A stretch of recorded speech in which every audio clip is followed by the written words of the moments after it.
సంతమాగులూరు వైఎస్ఆర్సీపీ నాయకులకు కార్యకర్తలకు కూడా ప్రతి ఒక్కరికి కూడా నా నమస్కారాలు. ఈ రోజు ఈ సమావేశం ఏర్పరచుకోవడానికి ముఖ్య కారణం ఏంటంటే,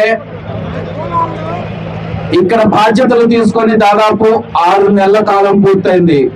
అంటే హనీమూన్ పీరియడ్ అయిపోయింది. ఎవరెవరు పార్టీకి కష్టపడుతున్నారు, ఎవరెవరు పార్టీకి నష్టం చేయాలని చూస్తున్నారు, ఎవరు ఫోటోలకి ముందొచ్చి నుంచుంటున్నారు, ఎవరు వెనక నుండి పార్టీని ముందుకు తీసుకెళ్ళడానికి ప్రయత్నిస్తున్నారో ప్రతి ఒక్కటి గమనిస్తూనే ఉన్నాను. జగన్మోహన్ రెడ్డి గారు ఇక్కడికి పంపించేటప్పుడు 2 విషయాలు చెప్పారు.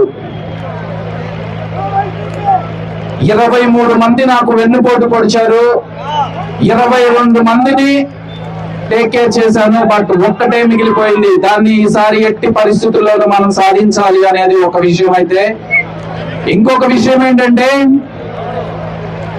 చాలా కష్టమైనది గుంట నక్కలు ఎక్కువగా ఉన్నటువంటి కాన్స్టిట్యున్సీని సరిచేసి ముందుకు వెళ్ళాలి అనేది ఇంకొక హామీ లేదా ఆర్డర్ అనుకోండి.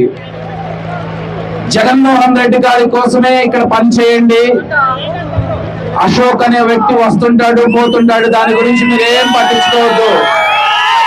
ఈ పార్టీకి ఇద్దరు, ఒకటి కార్యకర్త, 2 జగన్మోహన్ రెడ్డి గారు.